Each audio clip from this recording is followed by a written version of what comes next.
So hello everyone, আমি আজকে আবার একটা নতুন রেসিপি নিয়ে চলে এসেছি। আজকে বাড়িতে বানালাম চাইনিজ ভেল। প্রথম আমি চাউমিনটাকে সিদ্ধ করে নিয়েছিলাম ও তার মধ্যে একটু কর্নফ্লাওয়ার দিয়ে মেখে নিয়েছিলাম। মেখে নেওয়ার পর আমি কড়াতে তেল গরম হওয়ার জন্য তেলটা যখন অতিরিক্ত গরম হয়ে যাবে তখন চাউমিনটা দেবো, নাহলে চাউমিনে যে কর্নফ্লাওয়ারটা মেশানো আছে তখন ওটা ছেড়ে দেবে।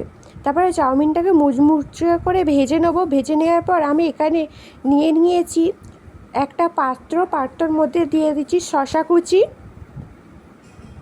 তার মধ্যে দিয়ে দিয়েছিলাম টমেটো কুচি, গাজর কুচি ও ক্যাপসিকাম কুচি ও পেঁয়াজ কুচি।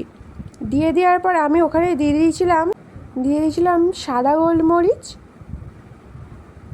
অল্প পরিমাণ কালো গোলমরিচ ও অল্প পরিমাণ চিনি ও একটুখানি নুন দিয়ে দিয়েছিলাম। নুনটা দিয়ে দেওয়ার পর তার মধ্যে আমি দিয়ে দিয়েছিলাম টমেটো কেচাপ।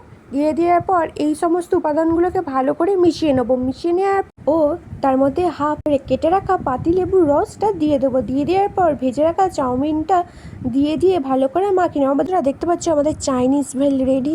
খেতে তো দুর্দান্ত হয়েছিল। পারলে তোমরা বাড়িতে একবার ট্রাই করে দেখো। যদি আমার ভিডিওটা ভালো লেগে থাকে লাইক, কমেন্ট, সাবস্ক্রাইব ও শেয়ার করে দিও। সবাইকে ধন্যবাদ।